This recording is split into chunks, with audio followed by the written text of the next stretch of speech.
أعوذ بالله من الشيطان الرجيم بسم الله الرحمن الرحيم الحمد لله رب العالمين والصلاة والسلام على سيدنا محمد وعلى آله وأصحابه أجمعين والسلام عليكم ورحمة الله وbarakatuh. Frères et sœurs, assalamu alaikum wa rahmatullahi wa barakatuh. Nous espérons que vous allez tous et toutes bien. En ce début de soirée de ce jeudi 3 juillet, il est précisément 20h20. Bonsoir à toutes les personnes n'étant pas de confession musulmane qui écoutent cette présente vidéo. Frères et sœurs, comme l'indique l'introduction de celle-ci, nous allons nous intéresser à un sujet particulièrement, je le considère, intéressant. Intéressant non pas parce que il s'agit d'un takfir de Ibn Hazm à l'encontre, entre autres, de Rachid Abou Daïfa, de Sami Philippe Chaouch, du Cheikh Fawzan Al-Thaymin et bien d'autres. On pourrait rajouter Ibn Taymiyyah, Nawawi, Asqalani, Ibn Kathir, Suyuti et d'autres. Ibn Hazm fait leur takfir. Il dit que ce sont des mécréants. Alors, c'est pas ça qui est intéressant, parce que finalement, je constate malheureusement qu'on est tous le mécréant de quelqu'un, pour X ou Y raison. Donc c'est pas ça en fait qui m'intéresse, c'est pas le sujet qui m'intéresse, c'est pas cet aspect du sujet qui m'intéresse. Ce qui m'intéresse, c'est l'origine de cette situation particulièrement extraordinaire. Parce que faire le takfir de quelqu'un, vous le savez aussi bien que moi, c'est pas une mince affaire, c'est pas une petite chose, c'est extrêmement grave. C'est considéré comme, on le considère comme mécréant. On dit qu'il est mécréant, il n'est plus musulman et toutes les conséquences que ça peut avoir. Ce qui m'intéresse, finalement, c'est un autre aspect du sujet. C'est comment en est-on arrivé à cette situation, comment on est arrivé là. C'est ça en fait qui m'intéresse. Et quand cette question est posée, et quand on analyse cette question, on se rend compte que le problème, c'est le hadith. C'est pas Ibn Hazm. C'est pas Cheikh un tel ou Cheikh un tel. C'est pas l'extrémiste de un tel ou de un tel. Le problème, c'est le hadith en lui-même, de surcroît, dès lors qu'il est rapporté par Bukhari et Muslim, ou Muslim, puisque on a cessé de le répéter, ces deux ouvrages sont considérés comme parfaitement authentiques. L'intégralité de ces hadiths sont authentiques. Authentiques, eux, ils considèrent que ce sont les paroles du prophète. Pour eux, comme Philippe Chaouch l'a indiqué dans une vidéo, si on lui montre un stylo et que le stylo, il est vert ou jaune ou bleu ou rose, mais que le prophète lui dit il est violet, il est orange, il est marron, il va croire le prophète.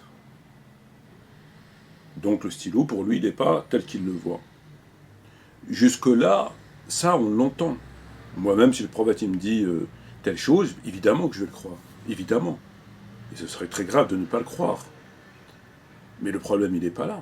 C'est que lorsque lui et eux vous disent, tiennent ses propos, ils parlent de Bukhari. Ils ne parlent pas du prophète. Parce que le prophète, il le verra pas en ce monde. Probablement dans l'autre, je lui souhaite. Mais en ce monde, il ne le verra pas. Donc lui, il ne parle pas du prophète quand il vous dit ça. C'est là où ça devient particulièrement dramatique. Il vous parle de Bukhari, de Muslim. Donc dans le Bukhari, c'est écrit, je ne sais pas moi, la lune, le prophète a dit que la lune est rose, que le soleil est vert, que... il va vous dire oui, la lune elle est rose. La lune est rose. Tu lui montres la lune de truc, il dit non, la lune elle est rose. Tu lui montres le soleil, il n'est pas vert, il va te dire le soleil il est vert. Pourquoi ? Parce que c'est dans le Bukhari. Tout simplement. C'est ça le souci. Le souci, il est là. Donc c'est pour vous dire à quel point ces gens Pour eux, le Bukhari, c'est le livre, en quelque sorte, du prophète. C'est son livre. C'est lui qui l'a écrit, en tout cas, ou dicté, et qui l'a paraphé, et que c'est établi scientifiquement, etc., que ce sont ses propos. Il n'y a pas de doute. Eux, c'est ça.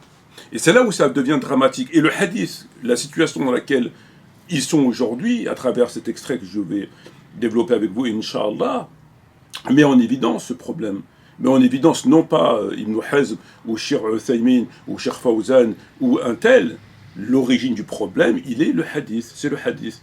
Le hadith, il les a fragmentés, il les a éclatés, il les a fait se takfiriser entre eux, et toute la situation qu'on peut imaginer déplorable, dont souvent l'origine vient du hadith.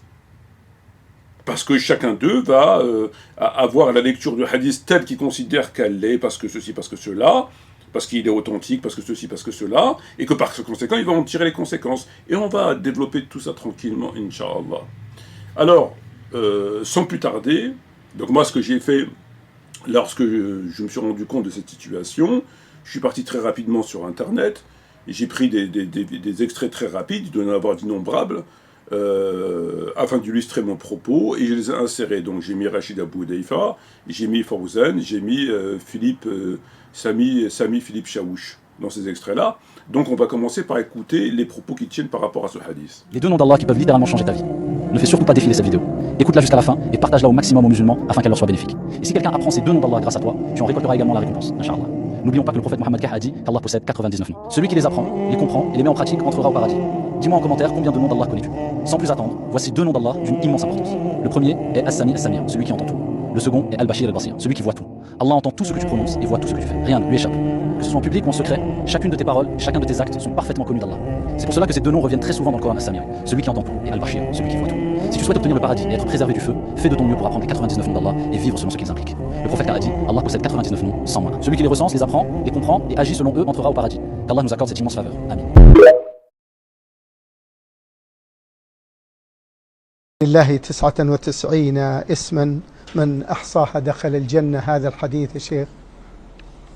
نعم، الحديث صحيح، وليست أسماء الله محصورة ب99، ولكن هذه 99 لها خاصية من بين الأسماء الربانية. من أحصاها يعني عرفها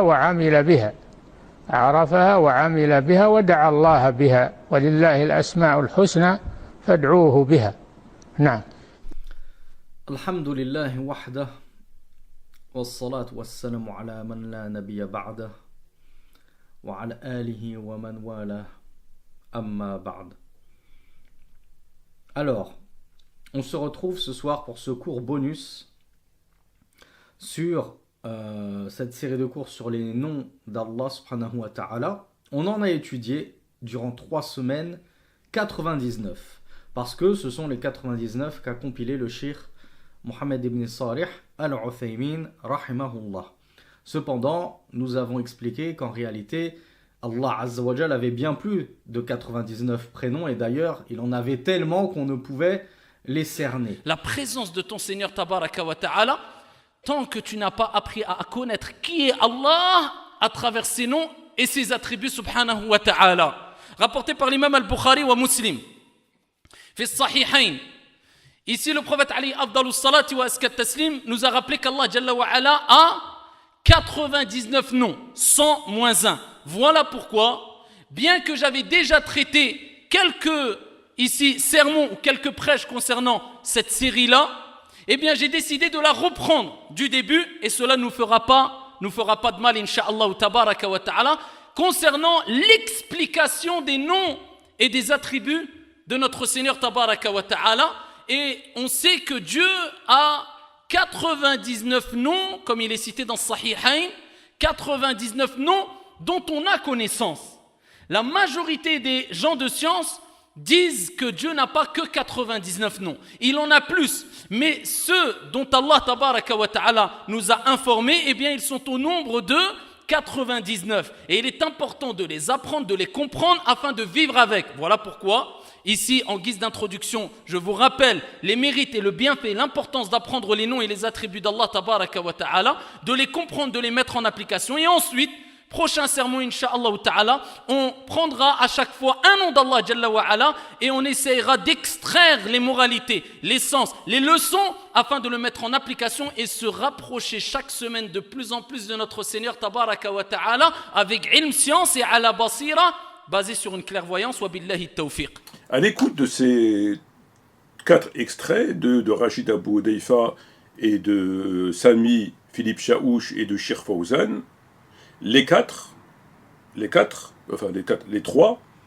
extraits, les 3 chouyours, il faut le dire vite, en tout cas concernant Rachid Abou Hudayfa,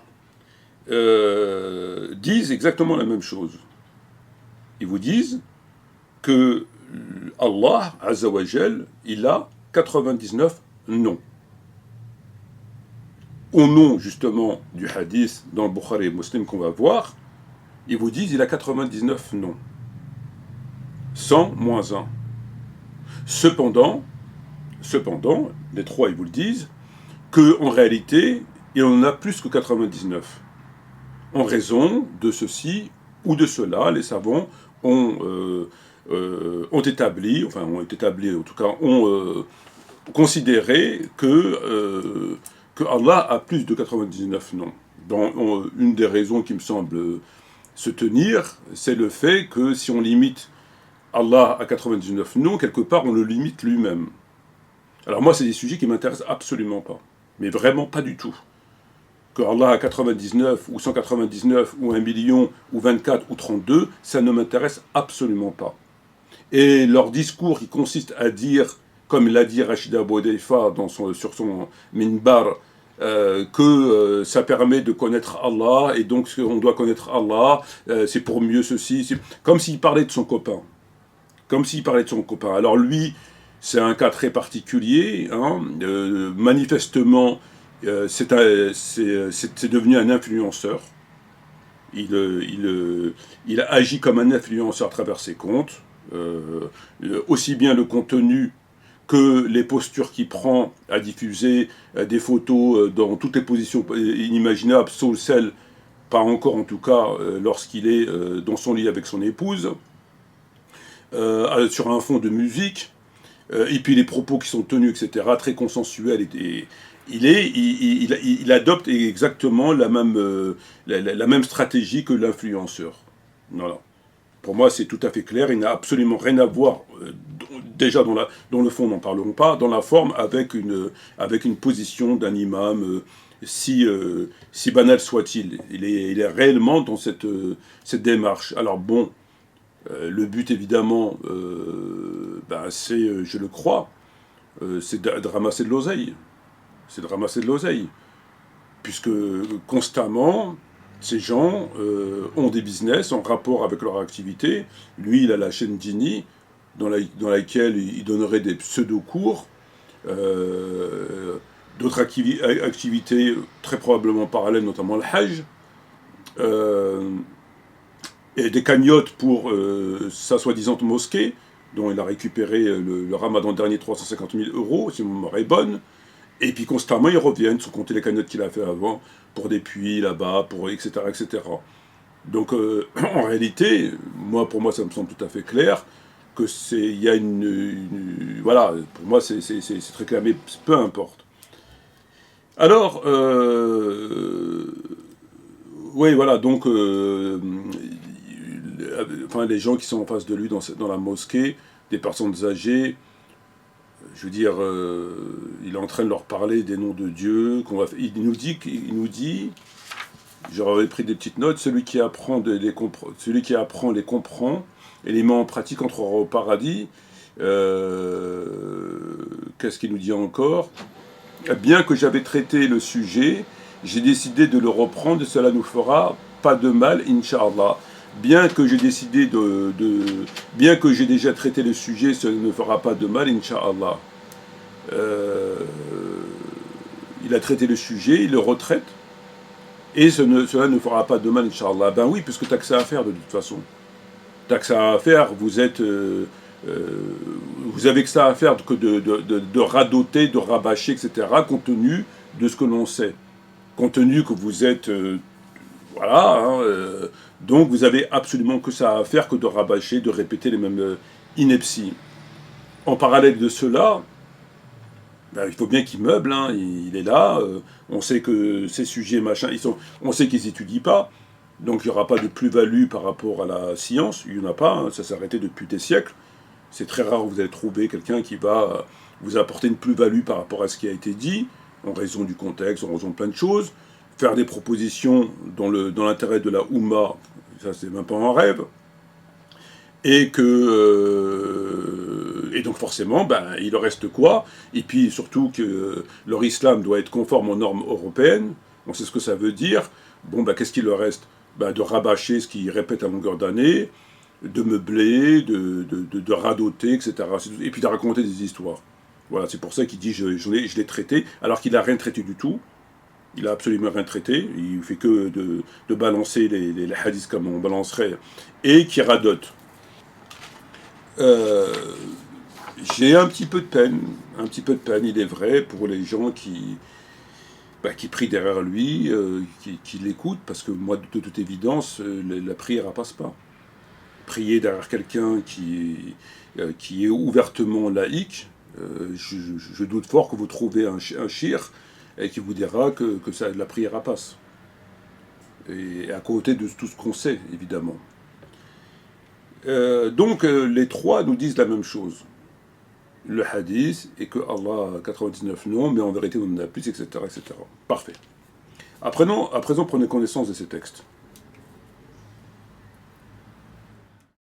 Hadith Bukhari 7392, Abu Hurayra rapporte que le prophète Mohammed a dit « Dieu a 99 noms, 100 moins 1.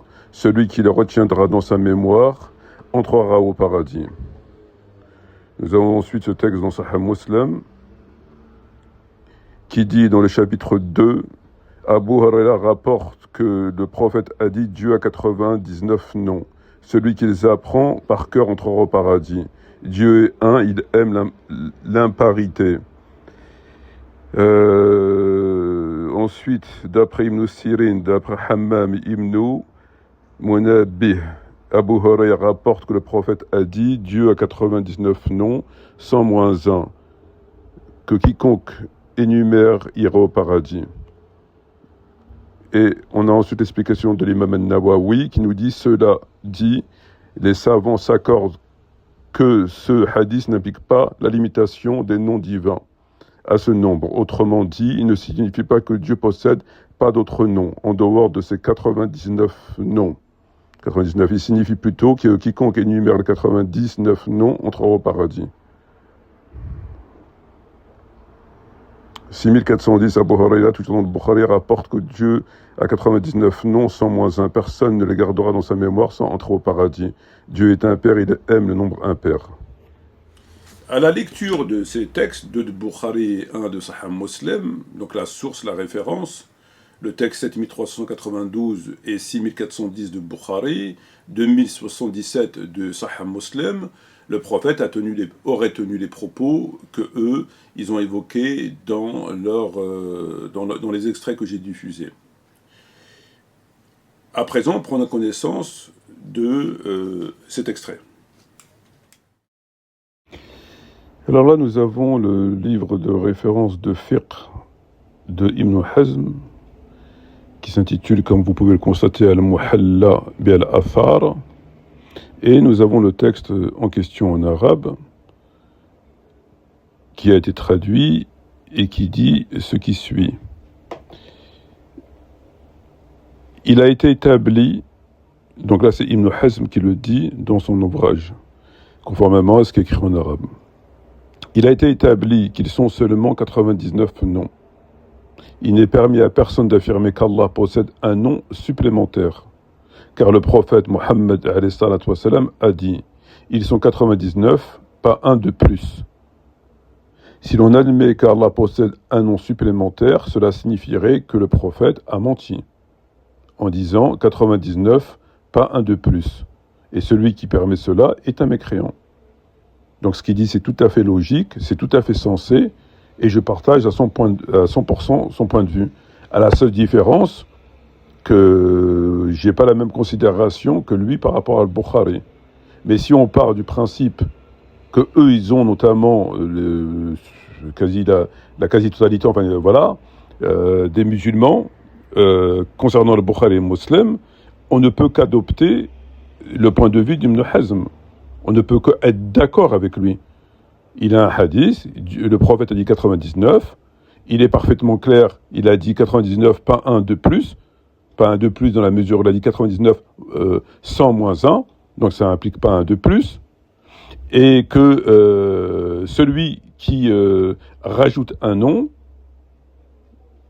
signifie, comme il le dit, que le prophète a menti. Si toi tu viens, tu me dis non, il en a 100, ben, c'est que tu dis que le prophète a menti, parce qu'il a dit 99. Et ce texte, comme je l'ai dit, il ne permet pas une interprétation, un sharh, une explication différente. Le texte, il est clair, on ne peut pas discuter le texte. Il est parfaitement clair.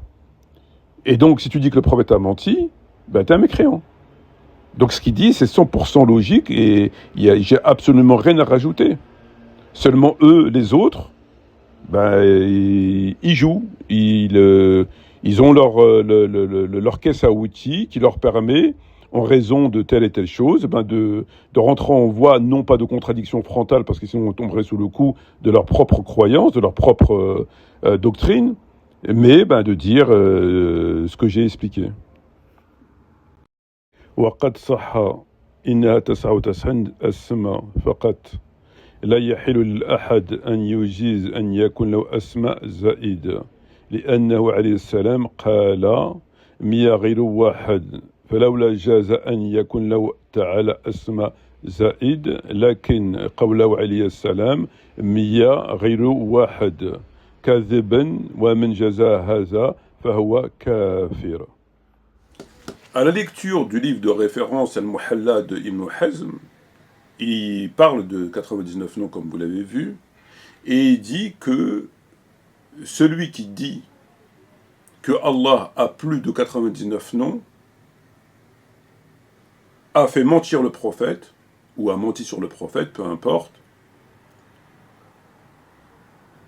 et celui qui permet cela est un mécréant. Il vous dit que le hadith il est clair, que Allah a 99 noms, 100 moins 1, c'est vrai que c'est parfaitement clair, parce que si le hadith s'arrêtait à 99 noms sans plus, sans ajout en quelque sorte, sans précision en tout cas,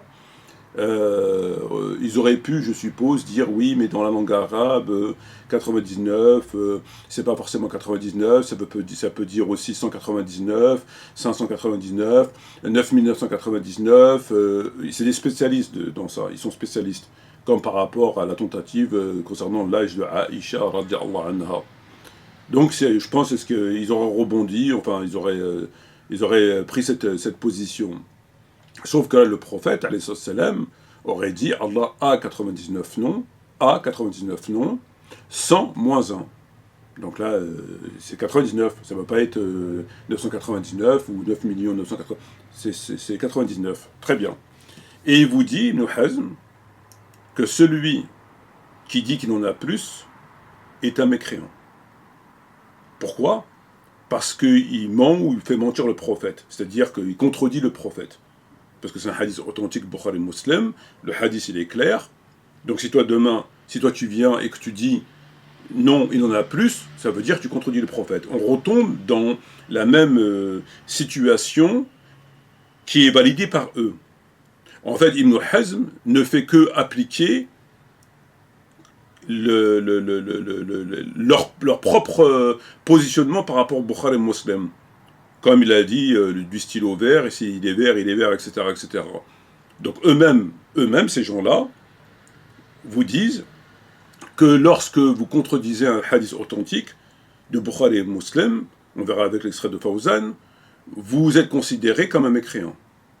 Parce que vous contredisez le prophète, etc. Eux, ils le disent. Donc Ibn Hazm, lui, il a la même position que eux. Donc il applique, entre guillemets, la loi. Il applique la procédure, en quelque sorte. Ils ont la même procédure. Donc il leur applique leur propre procédure, en quelque sorte. Voilà ce qu'il fait. Et il dit que c'est des mécréants. Donc, pour Ibn Hazm, Fawzan, Suyuti, Ibn Taymiyyah, Rachid Abu Deifa, Sami Chaouch, tous ceux qui disent qu'il a plus de 99 noms, sont des mécréants. Parfait.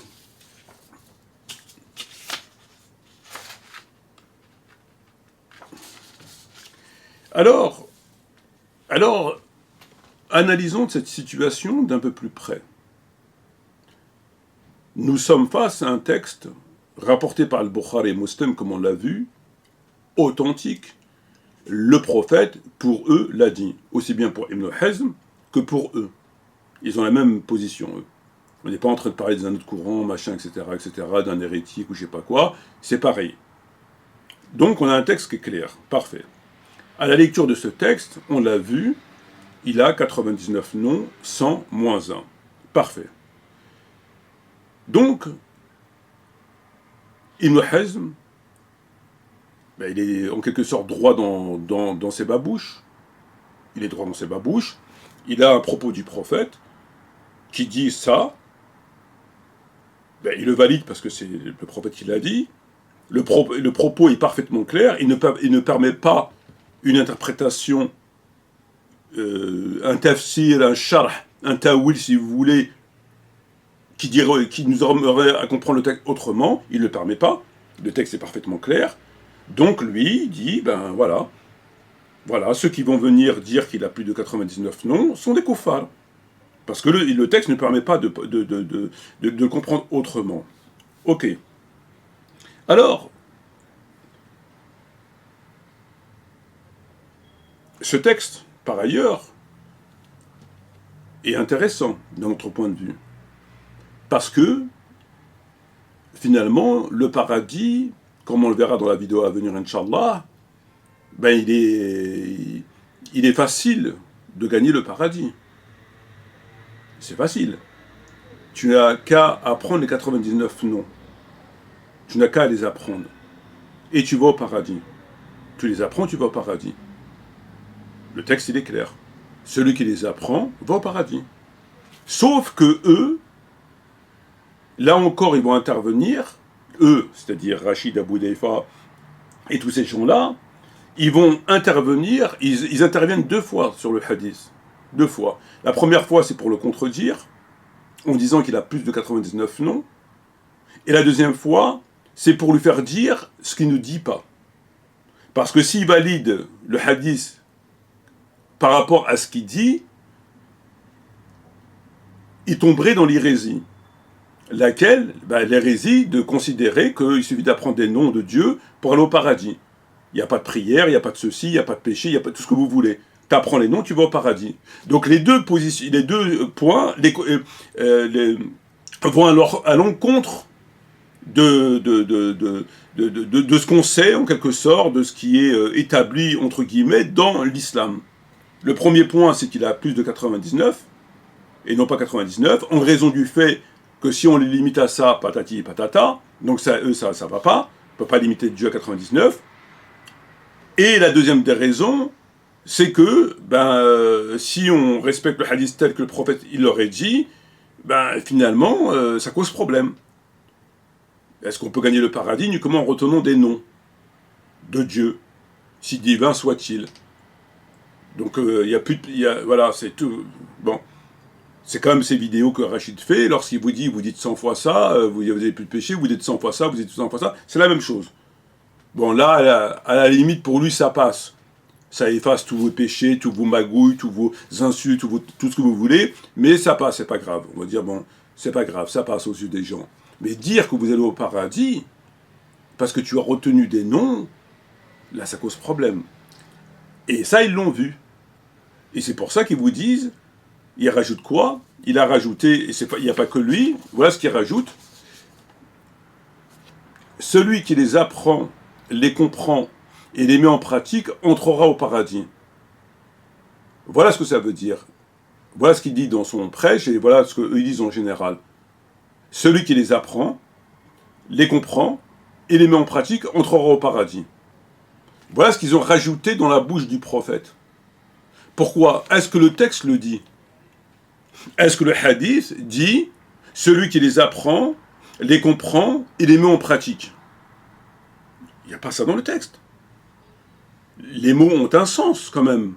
Est-ce que dans le texte, il y a quelque chose qui nous laisserait à penser, de quelque manière que ce soit, qu'il faut comprendre ça de cette manière? Il n'y a rien dans le texte. Le prophète aurait dit « celui qui les apprend », c'est tout.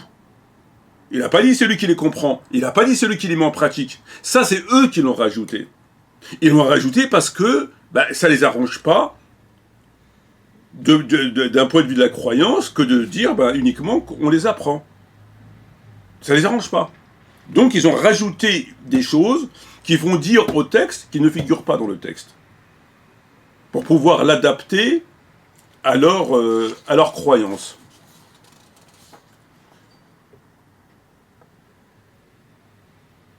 Donc ils tordent le texte pour lui faire dire ce qu'ils nous disent. Et ça, ils le font à chaque fois que ça cause problème, ils ont ce vice de faire dire au texte ce qu'il ne dit pas. Tu présentes ce texte à n'importe qui, non sectaire en tout cas, encore moins ultra-sectaire comme eux le sont, tu dis, lis ce texte-là, le prophète a dit, Dieu a 99 noms, 100 moins 1, celui qui les apprend va au paradis. Tu lui poses la question, tu dis Dieu il a combien de noms? Déjà il ne va pas comprendre ta question, il va penser qu'il y a un piège, il va te dire 99. Tu dis c'est possible qu'il en a plus, il va te dire non. 99, 100 moins 1. Il ne peut pas être plus clair, très bien. Et la deuxième c'est, comment on va au paradis? Il va te dire c'est écrit, celui qui les apprend. Est-ce que celui qui les comprend, est-ce qu'il doit les comprendre et les pratiquer? Il va te dire non, c'est pas écrit dans le texte. Il y a écrit celui qui les apprend. Donc pourquoi moi je comprends celui qui les comprend et qui les applique? C'est pas écrit dans le texte. Et ça, c'est eux ce qu'ils inventent. C'est eux qui font dire des choses au prophète qu'il n'a jamais dites, pour pouvoir adapter ce que j'ai évoqué. Écoutons ce dernier extrait. أصح كتاب بعد كتاب الله صحيح البخاري ثم من بعد صحيح البخاري صحيح مسلم ألا يجوز التشكيك فيهما ولا يشكك فيهما إلا ملحد. نعم. Le livre le plus authentique après le livre de Dieu, Sahih al-Bukhari, puis après le livre de Bukhari, il y a le livre de Muslim. Il n'est pas permis de douter, sauf si l'on est un incroyant qui remet cela en question. Oui. À l'écoute de cet extrait de Fawzan, il dit celui qui doute de Bukhari, qui émet un doute quant à son authenticité, et de Muslim est un mulhid. Mulhid, ça veut dire un athée, un mécréant. Donc dès lors que tu doutes de Bukhari et de Muslim, pour Fawzan, tu es un kafir. Tu doutes ce hadith, tu es un kafir. Le doute, c'est-à-dire que tu poses des questions. Est-ce qu'il est vraiment vrai? Tu es un kafir. Il a le même jugement que par rapport au Coran. Le même. Quelqu'un qui va douter d'un verset, c'est un mécréant. Quelqu'un qui contredit un verset, c'est un mécréant. Eux, Bukhari, c'est pareil. Or, eux, ils viennent de le faire. Mais de manière détournée. Ils l'ont fait, mais de manière détournée. Ils ont contredit le prophète, parce que pour eux, il l'a dit, ils l'ont contredit, mais pas de façon frontale. De façon, dans une pseudo-explication du hadith. Ils l'ont contredit 2 fois, par le fait qu'ils ont rajouté des noms, ça n'existe pas, et par le fait qu'ils te disent, il faut celui qui les apprend, qui les comprend, qui les met en pratique. Ils le contredisent. Comme ils ne peuvent pas le rejeter, ils ne peuvent pas, donc ils le valident, il est validé, et comme le contenu contredit 2 choses, la limite de Dieu, l'imitation de Dieu et on va au paradis gratuitement en quelque sorte, ça n'a pas besoin d'apprendre tout le Coran, d'apprendre 99 ans, c'est pas de problème, ils le contredisent. Voilà. Tout simplement. Et donc on entend les propos de, entre autres, Rachid Abou Edeifa, qui est en train d'expliquer aux gens qui donnent des cours, qui fait des douros, des khutbahs sur les 99 noms, et que c'est important parce qu'on doit connaître Allah, et ceci, cela, vous connaissez ce fameux discours, il prend Allah pour son copain. Alors, si je comprends bien, tu es noyé dans les grands péchés jusqu'aux oreilles, tu es noyé, qui ont contradiction avec les bases de la religion, notamment et surtout par rapport au tawhid, tu te déclares ouvertement laïque, tu as du sang sur tes mains en raison de ceci et de cela, et tout ce que tu trouves à faire, entre autres, c'est d'apprendre les noms de Dieu pour le connaître, afin que ceci, que cela. Comme si tu parlais de ton copain. On est chez les dingues. On est chez les dingues. On est chez les fous. C'est des gens malades. Ce sont des gens réellement malades. Et cette maladie porte un nom. La maladie de l'hypocrisie. Cette maladie a un nom, c'est l'hypocrisie.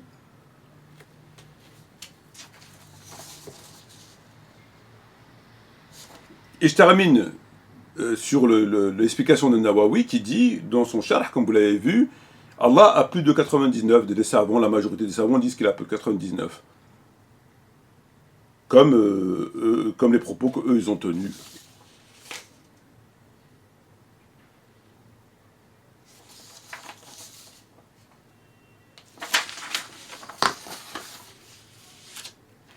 Ils ont un hadith qui est clair.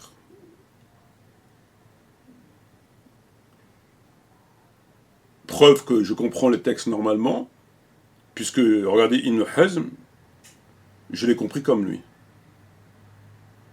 Il dit, le texte, il est clair. On ne peut pas aller à droite, à gauche. Moi aussi, lorsque je le lis, il est clair.